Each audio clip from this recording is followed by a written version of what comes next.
হ্যাঁ, সে যেমন থাকার তেমনই আছে, তার মতন করে সে ভালো আছে, আর আমি আমার মতন করে ভালো আছি।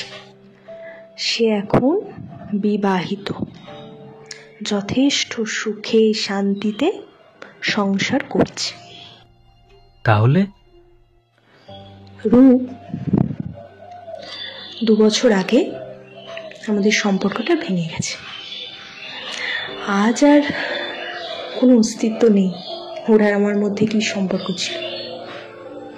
তাই সে নিজের মতন করে বিয়ে করেছে। আমি ওর থেকে আগেই চাকরি পেয়েছিলাম। যখন পেয়েছিলাম তখন ঠিকই ছিল, মোটামুটি আমার কোনোদিন অসুবিধা ছিল না। ও তাড়াতাড়ি চাকরি পাবে এমন আশাও আমি কোনোদিনও করিনি। আমি পেয়েছিলাম, আমি জানতাম ও ঠিক পেয়ে যাবে, আমার অত তাড়াহুড়ো কিছু ছিল না।